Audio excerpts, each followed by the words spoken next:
নমস্কার বন্ধুরা, আমি ডায়েটিশিয়ান শিউলি। আজকে আপনাদেরকে নিয়ে এলাম আমার কিচেনে ডায়েটেটিক ঘুগনি কিভাবে বানানো যায় সেটা। প্রথমে আমি নিয়েছি এখানে 300 গ্রামের মটর, তার সঙ্গে 3টে পটাটোকে ছোট ছোট টুকরো করে নিয়ে প্রেসারে এটাকে বয়েলড করে নিয়েছি। 4টে কিন্তু সিটি দিয়েছি, তার ফলে দেখুন এটা কিন্তু এইরকম দেখতে লাগছে, বাট পুরোটা কিন্তু ভেতরে বয়েলড হয়ে গেছে। এরপরে যে ইনগ্রিডিয়েন্টসগুলো আমি ইউজ করেছি সেটা দেখিয়ে দিই।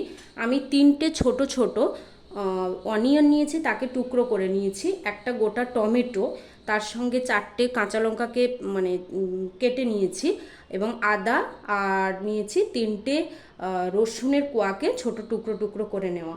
এবং ফোড়ন হিসেবে যেটা আমি দেব সেটা হচ্ছে যে জিরে গোটা জিরে নিয়েছি, সাদা জিরেরটা, তার সঙ্গে 2টো এলাচ নিয়েছি, ফাটিয়ে নিয়েছি, এবং 4টে লবঙ্গ, এবং যেটা দেব আরও ওটা হচ্ছে ব্ল্যাক পেপার, গোলমরিচ, এটা 1 টিস্পুন নিয়েছি, এবং রোস্টেড জিরে গুঁড়ো, এটা 2 টেবিল স্পুন নেওয়া আছে।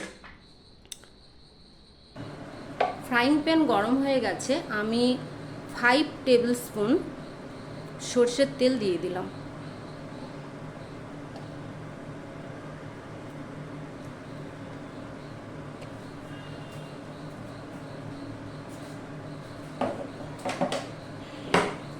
আপনারা আপনাদের পরিমাণ মতো তেলটা দেবেন, এটাতে সাদা তেলও ইউজ করা যায়।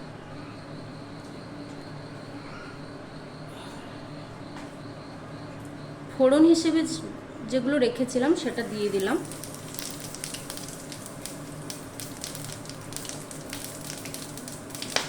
তেজপাতাটাও দিয়ে দিলাম। এবারে এক এক করে সমস্ত ইনগ্রিডিয়েন্টস এর মধ্যে আমি কিন্তু দিয়ে দেব। এক এক করে সমস্ত ইনগ্রিডিয়েন্টসগুলো আমি এর মধ্যে দিয়ে দিলাম।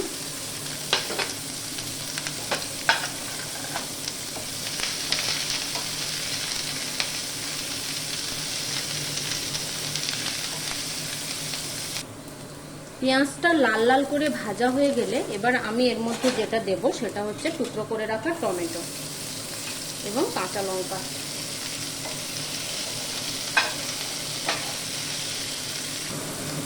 এরপর এটার মধ্যে আমি আদাটাকে পেস্ট করে দিয়ে দিলাম।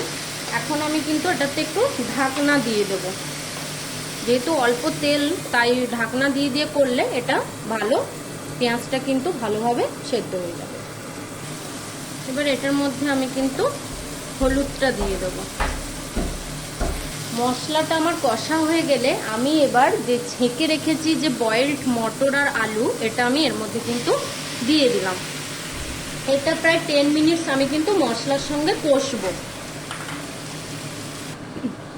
মটর সেদ্ধ করার সময় ওটার মধ্যে কিন্তু নুনটা দেওয়া ছিল, এখানে আপনি যে পরিমাণ মতো কষার সময় কিন্তু নুনটা দিয়ে দেবেন। এটাকে কিন্তু কন্টিনিউ নেড়ে রাখতে হবে, না হলে নিচে কিন্তু পুরো ধরে যাবে। এরপরে আমি কিন্তু জিরে গুঁড়োটা এর মধ্যে দিয়ে দেব, এবং তার সঙ্গে করে রাখা ব্ল্যাক পেপারটাও কিন্তু এর মধ্যে আমি অ্যাড করে দিলাম। ঘুগনি আমরা মোটামুটি সকালে ব্রেকফাস্টে ব্রেডের সঙ্গেও নিতে পারি, তারপরে রুটির সঙ্গেও নিতে পারি, এছাড়া লাঞ্চের টিফিনেও আমরা এটা রুটির সঙ্গে ক্যারি করতে পারি, এটা আমরা ডিনারেও রুটির সঙ্গে নিতে পারি, এছাড়া ইভিনিং স্ন্যাক্স হিসেবেও আমরা কিন্তু এই ঘুগনিটা নিতে পারি।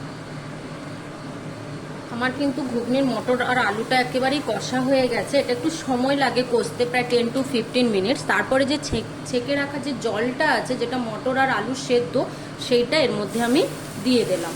এটা প্রায় 4-5 মিনিট ফুটবে, তারপরে কিন্তু আমি এটাকে নামিয়ে নেব।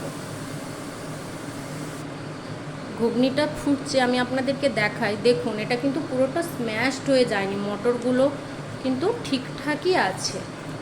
এবার আমি এটাকে নামিয়ে নেব।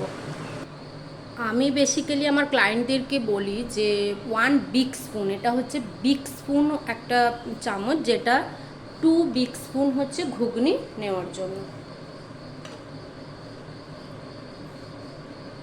ইজিলি 2 বিগ স্পুন ঘুগনি দিয়ে কিন্তু ডিনার বা ব্রেকফাস্ট বা টিফিন কিন্তু সেরে ফেলা যায়। Dietetic ghugni ready. Thank you so much আমার এই ভিডিওটি দেখার জন্য। কেমন লাগলো অতি অবশ্যই কমেন্ট করে জানাবেন।